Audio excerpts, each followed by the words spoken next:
সুখৰ সন্ধানত সুখ বিচাৰি যাওঁ আহক, জীৱনৰ সুখ।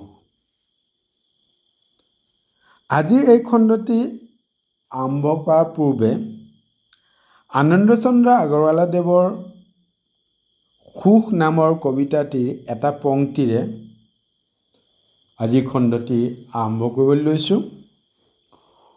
সুখ সুখ বুলি মানুহ বলিয়া, নেদেখে সুখৰ মুখ।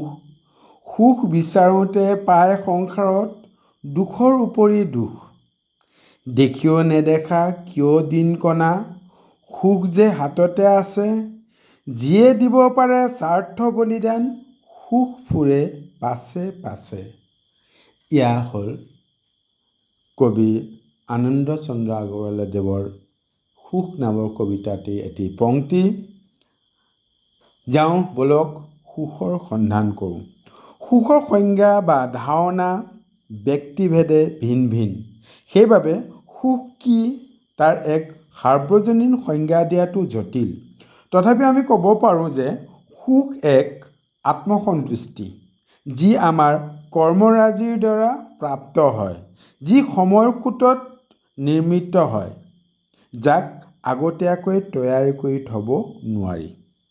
সুখ আমাৰ মনোভাৱ, ই অন্তৰৰ পৰা সৃষ্টি হোৱা ধাৰণা, অৰ্থাৎ আমাৰ জীৱনত আমি কি কৰোঁ, কি ভাবোঁ, কি কৰোঁ বা কি কওঁ তাৰ ওপৰতহে সুখ নিৰ্ভৰ কৰে বা আমাৰ জীৱনলৈ সুখ বা দুখ আহে।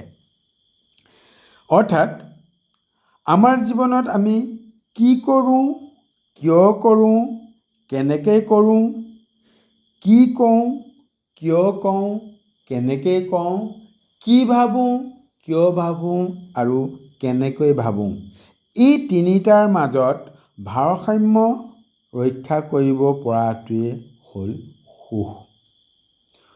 সুখ আমাৰ জীৱন, জীৱিকা, সম্বন্ধ আৰু সুস্থতাৰ লগত ওতঃপ্ৰোতভাৱে জড়িত।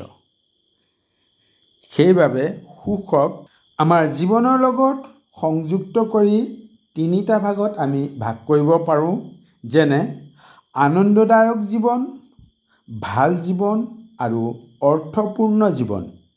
এই তিনি ধৰণৰ জীৱন যাপনৰ বাবে আমাক 6 ধৰণৰ সুখৰ সন্ধান লাগে বা সুখৰ উৎস লাগে। চাওঁচোন আমি আমাৰ জীৱন সঁচাকৈ সুখী কৰি তুলিবলৈ হ'লে আমাৰ 6টা উৎসৰ পৰা আমাৰ জীৱনলৈ সুখ অহাটো অতি আৱশ্যক। সেই 6টা উৎস কি? স্বাভাৱিক উৎস, যিটো প্ৰকৃতিগতভাৱে আহে, তাক আমি স্বাভাৱিক সুখ বুলি ক'ব পাৰোঁ। দ্বিতীয়, দৈহিক বা জৈৱিক সুখ, আমাৰ দেহটো বা আমাৰ জীৱ হিচাপে আমাৰ প্ৰবৃত্তিগত সুখ। তৃতীয়টো, সামাজিক সুখ। চতুৰ্থটো, বৃত্তিগত সুখ। পঞ্চম, বৌদ্ধিক সুখ অৰ্থাৎ ইণ্টেলেকচুৱেল হেপিনেছ। আৰু চতুৰ্থটো হ'ল অৰ্থপূৰ্ণ বা ৰসিকতাপূৰ্ণ সুখ, অৰ্থাৎ যিটো আমাৰ হিউমাৰ। এতিয়া আহোঁ আচল কথাটোলৈ। বৰ্তমান যুগত অতি নগণ্য সংখ্যক ব্যক্তিহে আছে যিসকলে অৰ্থপূৰ্ণ জীৱন বিচাৰে আৰু এই 6 ধৰণৰ সুখৰ সন্ধান কৰে আৰু জীৱন আৰু সুখৰ মাজত সমতা স্থাপন কৰিব পাৰে। ইয়াৰ বিপৰীতে সৰহসংখ্যক ব্যক্তিৰ বাবে অৰ্থপূৰ্ণ জীৱনৰ পৰিৱৰ্তে কেৱল আনন্দদায়ক জীৱনহে বিচাৰে আৰু 6 প্ৰকাৰৰ সুখৰ উৎসৰ ঠাইত কেৱল দৈহিক বা জৈৱিক আৰু বৃত্তিগত সুখৰ সন্ধানতে ব্যস্ত থকাৰ বাবে মানুহ ক্ৰমে যন্ত্ৰলৈ ৰূপান্তৰিত হ'বলৈ ধৰিছে আৰু তাৰ লগত লাহে লাহে ব্যক্তি সকলো থাকিও অসুখী অনুভৱ কৰিবলৈ আৰম্ভ কৰিছে। ইয়াৰ পৰা পৰিত্ৰাণৰ কেৱল এটাই উপায় আছে, আমি আমাৰ মনোভাৱৰ সলনি কৰিবৰ সময় সমাগত। অৰ্থাৎ আমি আমাৰ এটিটিউড চেঞ্জ কৰিব লাগিবই। কেনেকৈ সম্ভৱ? আমি আমাৰ মনোভাৱ বা আমাৰ এটিটিউড কেনেকৈ চেঞ্জ কৰিব পাৰোঁ? 1 নম্বৰতে মন মগজুক মাত্ৰাধিক সময় যান্ত্ৰিকভাৱে এৰি দিয়াটো বন্ধ কৰিব লাগে। আমি যান্ত্ৰিকতাৰ পৰা ওলাই আহি অকণমান প্ৰাকৃতিক দৃশ্য বা মানুহ বা মানৱীয় সম্বন্ধ, জীৱ জন্তু, চৰাই চিৰিকটিৰ লগতো অকণমান সময় হ'লেও আমি দিনটোত অতিবাহিত কৰিব লাগে। দ্বিতীয়তে এলাহ ভাৱক প্ৰশ্ৰয় দিব নালাগে আৰু পৰিকল্পিত বা জীৱনৰ উদ্দেশ্যপূৰ্ণ কাম কেতিয়াও পিছুৱাই বা পেলাই থ'ব নালাগে। অৰ্থাৎ কাম আমি যিহেতু কৰিব লাগিব, গতিকে এলাহ ভাৱ ত্যাগ কৰি কাম আমি সময়মতে কৰি যাব লাগে। তৃতীয়তে নিজৰ মনৰ শক্তি আৰু নিজৰ জীৱন দৰ্শন বা জীৱনৰ কৃতিত্বৰ প্ৰতি নিজে কৃতজ্ঞ হ'ব লাগে। অৰ্থাৎ জীৱনত লাভ কৰা এচিভমেণ্টৰ প্ৰতি নিজে গ্ৰেটিটিউড ফিল কৰিব লাগে আৰু আন কাৰো লগত নিজক তুলনা কৰিব নালাগে। চতুৰ্থতে জীৱনৰ দুস্মৃতি বা বেয়া লগা ঘটনা বা মনত আঘাত বা দুখ দিব পৰা ঘটনা পৰিঘটনা পাহৰি যাবলৈ চেষ্টা কৰিব লাগে বা পাহৰি যাব লাগে আৰু সুস্মৃতিক বা ভাল লগা ঘটনাক জীৱনৰ সাৰথি হিচাপে জীৱনক আগুৱাই নিব লাগে।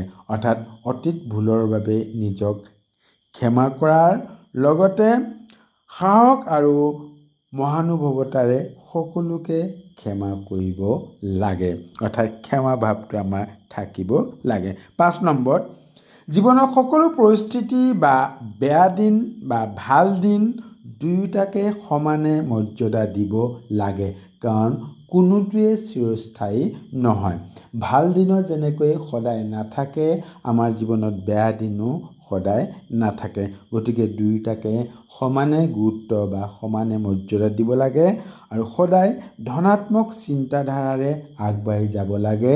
বেয়া দিন আহিলেও ভাবিব লাগে এয়া সদায় নাথাকে আৰু ভাল দিন আহিলেও আমি অহংকাৰত মত্ত হ'ব নালাগে, কাৰণ সেয়াও আমাৰ কাৰণে সদায় নাথাকে। আৰু অন্তিম 6 নম্বৰ, প্ৰতিটো মুহূৰ্তত পোৱা বা আমি জীৱনত লগ পোৱা প্ৰত্যেকজন ব্যক্তি, সমাজ আৰু পৰিয়ালৰ সকলোৰে প্ৰতি বা সকলোৰে সৈতে উন্নত সম্পৰ্ক বজাই ৰাখিবলৈ চেষ্টা কৰিব লাগে। ধনাত্মক যোগাযোগ গঢ়ি তুলিব লাগে আৰু